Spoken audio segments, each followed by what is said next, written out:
on our weekly R. Kelly trial update.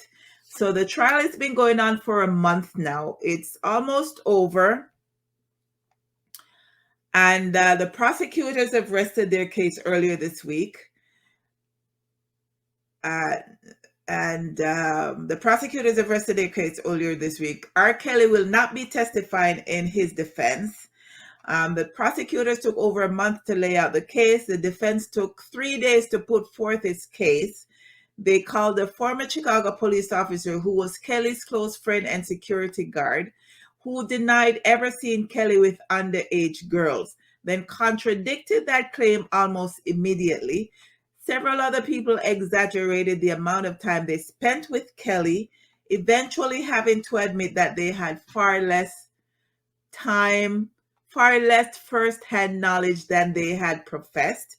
And then a wannabe rapper and audio engineer acknowledged that considering how closely their names and careers have been publicly tied to Kelly, it'll be in their best interest for him to be found not guilty. The 5 witnesses who were called were all men who were former employees or associates of Kelly.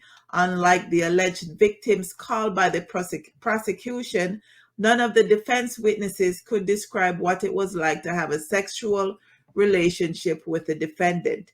Despite rumors that one of Kelly's longtime girlfriends, Jocelyn Savage, might take the stand for the defense, she repeatedly and publicly spoken in support of Kelly. She was ultimately not called as a witness. Kelly's defense kicked things off last Monday with Danai Ramadan, a failed aspiring rapper who spent 15 years in the singer's entourage despite having no paid role and no other job. Ramadan, who has never put out an album, described Kelly as a mentor and spoke passionately about the singer's artistry. Ramadan denied ever seeing Kelly hit his girlfriends, lock them in a room, or prevent them from using the bathroom or eating at restaurants, he said. The women would order and eat first. I mean, chivalry, basically, he explained. Apparently, most of those who took the stand all contradicted themselves while on the stand or did not know enough about what was happening around Mr. Kelly. The prosecutors have given their closing arguments.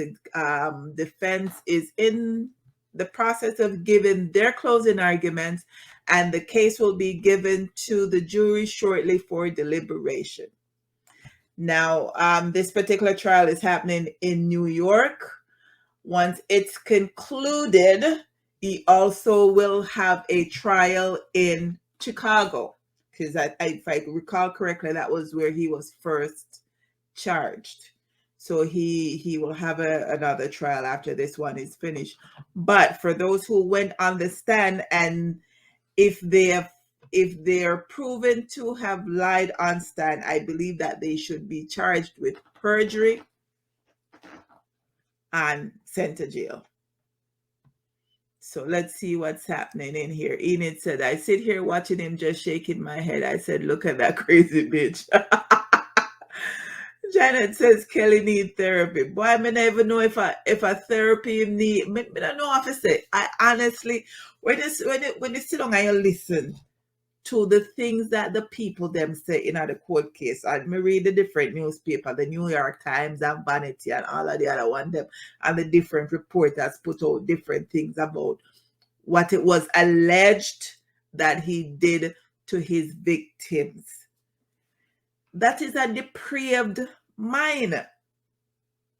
And then when you think about the songs that he sings and the songs that he writes, and